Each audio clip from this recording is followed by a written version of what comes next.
सर्व संबंध एक से।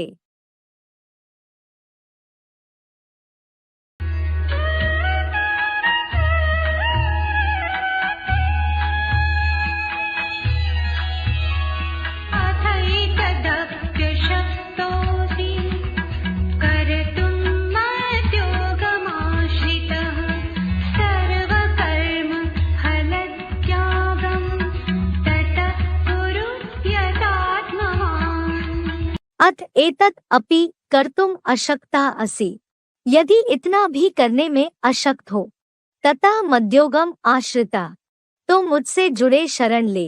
यतात्मवान सर्वकर्म फलत्यागम कुरु, अपने को वश करते हुए सब कर्म फलों का त्याग कर दे। अथ एतत् अपि कर्तुम अशक्ता असि ततः मद्योगम आश्रितः यतात्मवान सर्वकर्म फलत्यागम कुरु। भावार्थ, वैकुंठ सिद्धि हेतु यदि इतना भी करने में हीन भाव के कारण दुर्बल हृदय होने से अशक्त हो, तो मुझसे जुड़े पिता पुत्र पत्नी आदि सर्व संबंधों की शरण ले। विनाशी दुनिया से अपने चित्त को वश करते हुए सब कर्म फलों की इच्छा का त्याग कर दे। भगवान से जुड़े सर्व संबंधों की शरण ले। हाँ। आत्मा जब परमात्मा का जब साकार रूप जान लेती है, तो उससे सर्व संबंध जोड़ने के बाद स्नेह निभाने के लिए, तो उसको मतलब साकार में उसके स्नेह को कैसे उस सर्व संबंधों को साकार में कैसे अनुभव करेगा? साकार में कैसे अनुभव करे? जैसे बच्चा बाप से अनुभव करता है, पत्नी पति से अनुभव करती है, चाचा भांजे भतीजे से अनुभव करता है, भाई भाई से अनुभव करता है, बहन भाई से अनुभव करती है। ऐसे ही अनुभव करो। अनुभव मतलब किस तरह का अनुभव होगा? मतलब साकार में कैसे अनुभव करेंगे? साकार में रह करके देवताएं होते हैं या नहीं हैं? उनको देवान होता है हैं? तो अपने देवान को पहले परे कर दो। क्या करो? जैसे सतयुग में देवी देवताएं होते हैं, पति पत्नी होते हैं कि नहीं होते हैं ना? जो देवान है भ्रष्ट इंद्रियों का, वो साथ में होता है क्या? नहीं होता है। आत्मिक स्थिति होती है। तो आत्मिक स्थिति में रह करके बाबा के साथ ऐसी बातें करो, संबंध जोड़ो, दिल की बातें करो। नहीं तो क्या होता है, कुमार लोग हैं, वो कहते हैं हम तो कुमार हैं, हमारी शादी तो हुई नहीं, और हमें तो शादी करने का संकल्प चलता है बार बार, और हम बाबा से कैसे संबंध जोड़े?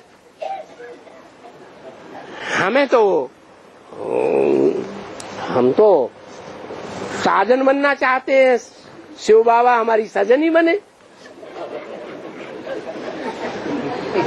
तो शिव बाबा कहते हैं पहले तुम आत्मा बनो। क्या बनो? आत्मा बनो। जब आत्मिक स्थिति में रहेंगे तो जो देहवान है आसुरी दुनिया का, वो आएगा नहीं आएगा। तो बाबा से संबंध क्यों नहीं जन्म जन्मांतर का जोड़ सकते? बाबा से जो संबंध जोड़ेंगे वो यहाँ के लिए जोड़ेंगे या भविष्य के लिए जोड़ेंगे? भविष्य 21 जन्मों के लिए जोड़ना है। 21 जन्म के आधार पर 63 जन्मों का भी बनता है। भगवान से जुड़े सर्व संबंधों की शरण ले। संबंध जुड़ेगा तब ही तो अनुभूति होगी।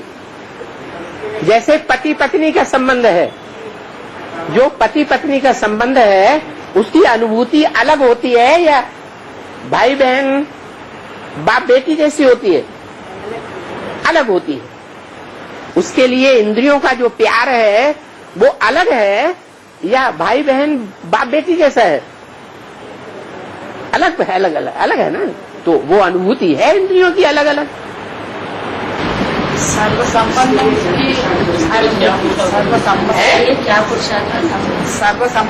की अनुभूति। हाँ, सर्व संबंधों की संबंध अलग अलग होते हैं कि एक ही जैसे होते हैं? तो संबंधों की अनुभूति भी अलग अलग होती है। संबंधों से जो कनेक्टेड इंद्रियां हैं वो भी अलग अलग हैं।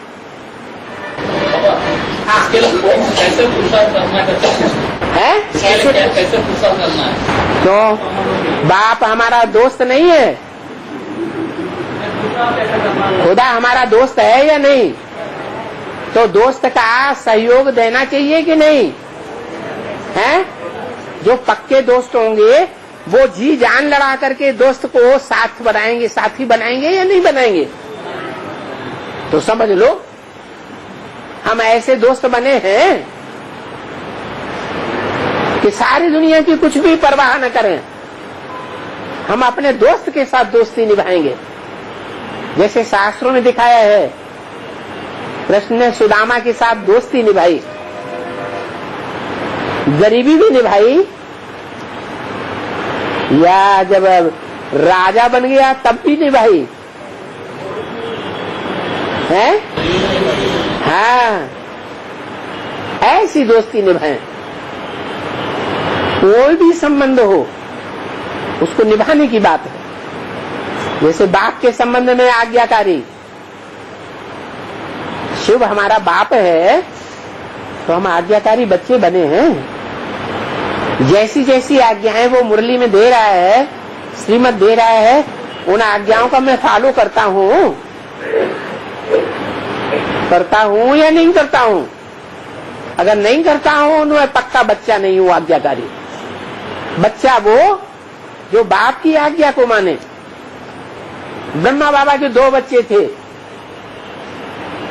ब्रह्मा बाबा उन बच्चों को अपना बच्चा नहीं माना। क्यों नहीं माना? क्योंकि वो अवज्ञाकारी थे, बाप की आज्ञा को फॉलो ही नहीं किया। तो बाप के संबंध में आज्ञाकारी हो, पत्नी के संबंध में वफादार हो, टीचर के संबंध में ईमानदार हो। जो पढ़ाई पढ़ाई उस पढ़ाई को पूरा ध्यान से पढ़ना, ईमानदारी से पंक्चुअल और रेगुलर रहना। तो टीचर और शिष्य का, स्टूडेंट का संबंध है। गुरु का और चेले का संबंध, उसमें फरमान बरदार। जो गुरु का फरमान हुआ, जी हुजूर, ना करने का सवाल ही नहीं। विनाशी दुनिया से अपने चित्त को वश करें। तुम बच्चों को तो निश्चय है कि ये दुनिया गई कि गई। ये बातें भूलो नहीं।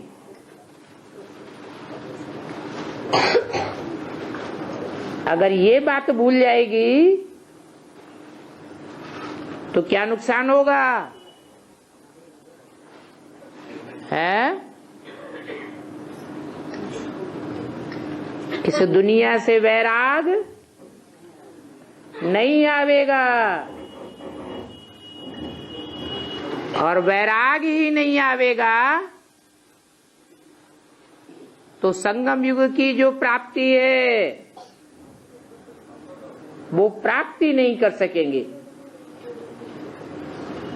इसलिए हर समय बुद्धि में ये रहना चाहिए कि ये दुनिया गई कि गई।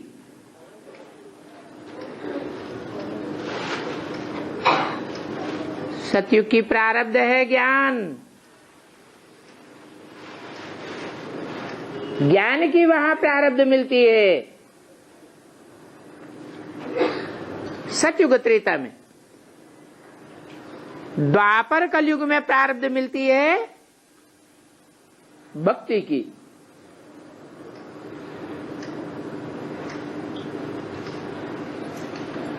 और संगम युग में ज्ञान, भक्ति और क्या रह गया? वैराग। न सतयुग त्रेता में वैराग की बात है, न द्वापर कलयुग में वैराग की बात है। क्योंकि दुनिया में जितने भी धर्म पिताएं आए हैं और धर्मों से कनेक्टेड, वो इस दुनिया से राग बढ़ाते हैं कि वैराग दिलाते हैं? इस दुनिया से प्यार दिलाते हैं,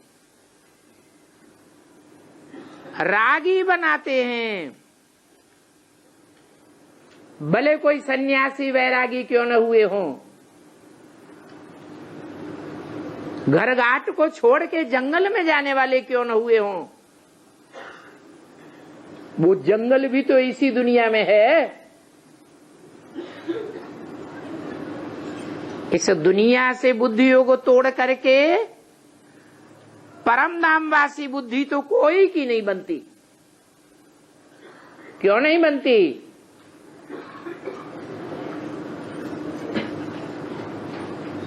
क्योंकि एक तो आत्मा के स्वरूप को नहीं जानते और दूसरे आत्मा के घर को भी नहीं जानते, आत्माओं के बाप को ही नहीं जानते। तो वैराग कैसे आवेगा? इस दुनिया की तो टोटल आबादी ही 500-700 करोड़ है। उसको कहेंगे बेहद। तो बेहद का बाप आया हुआ है। 500-700 करोड़ मनुष्य आत्माओं को पक्का पक्का बेहद का वैराग दिलाने के लिए।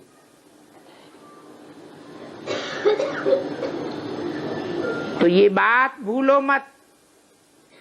क्या बात?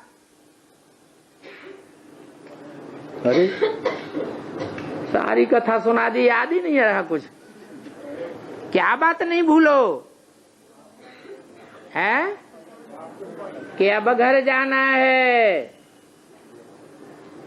ये दुनिया में आग लगने वाली है।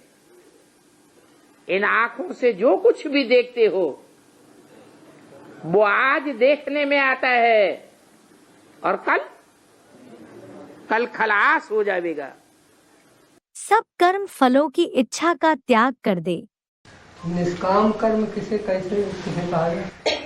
निष्काम कर्म करने का मतलब जो भी श्रीमत के अनुकूल है वो कर्म करते जाओ, करते जाओ।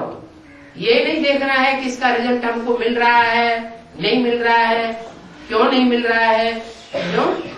क्योंकि हम अपने भाग्य को जानते नहीं है कि 63 जन्मों में हमने किस तीव्र गति से या धीमी गति से कर्म किए। इसलिए निश्चिंत होकर के दृढ़ता पूर्वक, निश्चय पूर्वक अपने कर्म करते जाएं। आशा न रखें कि अब हमारे कर्मों का प्रत्यक्ष फल हमको क्यों नहीं मिल रहा है। कब मिलेगा? जब नई दुनिया बनेगी तो उसका रिजल्ट हमको हमारे कर्मों को जरूर मिलेगा। ये है निष्काम कर्म। बाकी ऐसे नहीं है कि जो भी कर्म करें उसमें इच्छा ही नहीं रखें। नहीं, हमें तो बाबा ने निष्काम कर्म की व्याख्या बताई है। बाबा हमको बताते हैं कि तुमको स्वर्ग में जाना है। अच्छे कर्म करेंगे तब स्वर्ग में जाएंगे, श्रीमत के अनुकूल कर्म करेंगे तब स्वर्ग में जाएंगे, या मनमत और मनुष्यों की मत पर करेंगे तो स्वर्ग में जाएंगे। श्रीमत पर अगर हम कर्म करेंगे, श्रेष्ठ से श्रेष्ठ जो पाठधारी संसार में प्रैक्टिकल में आया हुआ है उसके अनुसार जैसे कहे वैसे कर्म करेंगे तो हम जरूर स्वर्ग में जाएंगे। ऐसा पक्का निश्चय बुद्धि धारण करके चलना जीवन में। ये नहीं कि हमने इतने लंबे समय तक हमने अच्छा कर्म किया, हमने श्रीमत के बरखिलाफ काम तो किया नहीं, लेकिन फिर हमको रिजल्ट क्यों नहीं मिल रहा है। अगर रिजल्ट मिलने की आशा अभी रखते हैं इसका मतलब हम निष्काम कर्म नहीं कर रहे हैं और यही दुख का कारण बन जाता है। अच्छा कर्म करते जाओ, करते जाओ, करते जाओ, श्रीमत के अनुकूल चलते जाओ। फल की आशा नहीं रखनी है। क्यों नहीं मिल रहा है? क्योंकि हमें बाप ने बताया है कि जो भी तुम अच्छे कर्म करते हो उसका फल कहाँ मिलेगा? अगले जन्म में मिलेगा या यहीं में लेना है? भविष्य 21 जन्म में लेना है। यहाँ हर एक कर्म का फल नहीं ढूंढना है कि हमको क्यों नहीं मिलता है।